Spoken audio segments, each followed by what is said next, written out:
Welcome to The Explainer. Today, we're diving into the absolute biggest, most devastating conflict in human history, World War II. We're going to break down the timeline, look at the major players making the critical decisions, and highlight those massive turning points that literally reshaped our world. Let's get right into it. Okay, let's set the stage. Because to understand how the entire globe caught fire in 1939, we've got to look backwards for a second. Imagine the harsh penalties from the Treaty of Versailles in 1918, leaving Germany totally humiliated and economically shattered. Then, you throw the global economic crash of 1929 into the mix. It was this perfect, desperate storm, exactly the kind of environment that allows fascist dictators to rise up by promising a return to national glory. Here's our roadmap for this explainer. We're tracking this chronologically through 6 parts: origins and outbreak, the lightning war, how the global conflict spreads, historical turning points, the fall of the Axis, and finally, the aftermath and our new world. Part 1. Origins and Outbreak. So we're in the 1930s, and Germany, under Adolf Hitler, is publicly playing the peace card. But behind closed doors, they're totally ignoring international treaties. Hitler essentially used public works and job creation programs as a massive front for military armament. It was a masterclass in diplomatic deception, quietly building up this terrifying war machine that was just waiting to be unleashed. Now, what's really interesting here is the sheer ruthless intent behind Hitler's directives. He literally ordered his forces to eliminate Poland's defensive capacity from day one. This wasn't going to be your standard political clash. So, on September 1st, 1939, using a completely fabricated border incident as an excuse, Hitler invades Poland. And just like that, a totally new, violently destructive kind of war breaks out. Part 2. Lightning War. Moving into 1940, the world gets introduced to a terrifying new concept: Blitzkrieg, or lightning war. You see, the German command looked back at the horrific, muddy trench warfare of World War I and said, never again. Instead, they focused entirely on mobility, overwhelming shock value, and deep, rapid penetration to just shatter enemy resistance before they even knew what hit them. And this brilliantly illustrates exactly how that machine worked. It was a devastating 1-2-3 punch. First, the Luftwaffe, the Air Force, bombs key communications. Second, the Panzer tanks punch massive holes straight through the enemy lines. And third, the infantry swoops in to clean up whatever's left behind.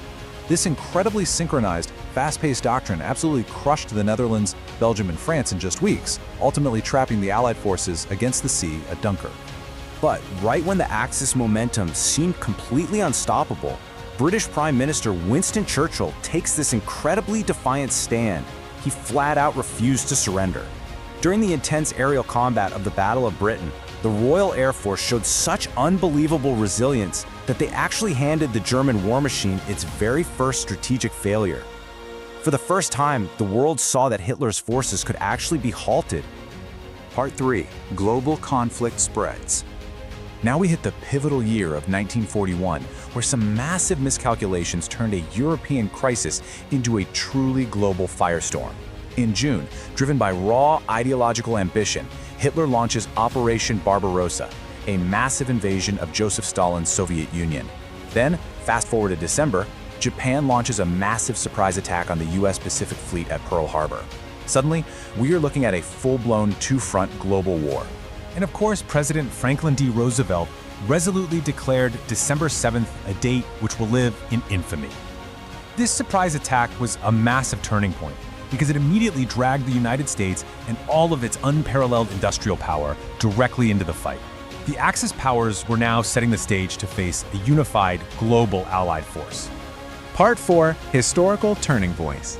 So as we reach the real climax of this chronological epic in 1942 and 1943, the crucial question is, could this seemingly invincible Axis machine actually be defeated? Just think about the absolutely staggering odds the Allies were up against. They were trying to halt an enemy that basically controlled all of Europe and dominated the vast majority of the Western Pacific. But the reality on the ground was starting to shift drastically. The Axis forces were dealing with massively overextended supply lines, absolutely brutal winter conditions in the east that were literally freezing their weapons solid and plummeting morale. On the flip side, the Allies were fighting back with incredible resilience. You had massive Soviet mobilization driven by Stalin's absolute force of will, plus critical naval intelligence on the American side that let them anticipate exactly what the enemy was going to do next. And this dynamic leads us straight into 2 definitive turning points. First, the sheer carnage of the Battle of Stalingrad, which completely annihilated the German 6th Army in the freezing cold and really broke their psychological edge. At roughly the same time, you have the Battle of Midway, which utterly crushed Japan's premier aircraft carrier fleet. Just like that, the myth of Axis invincibility was completely shattered. Part 5. The Fall of the Axis. By 1944, the pressure on the Axis powers was coming from all sides, and it was absolutely crushing. In June, you have General Eisenhower leading the massive D-Day amphibious assault in France. That's paired perfectly with Operation Bagration, which was this relentless Soviet counteroffensive in the east. Meanwhile, in the Pacific, the Allies are pushing a super aggressive island hopping campaign.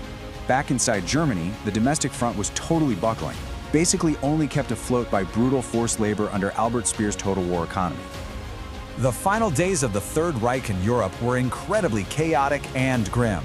With the Red Army completely surrounding a burning, ruined Berlin, Hitler retreats to his underground bunker.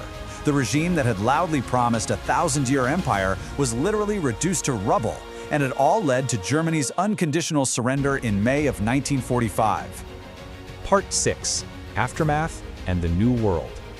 While the guns in Europe finally fell silent, the closing acts in the Pacific brought about a terrifying technological escalation.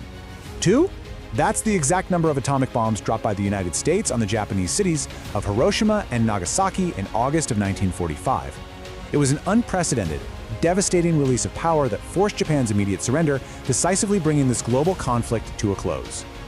70 million. I mean, just let that number sink in for a second.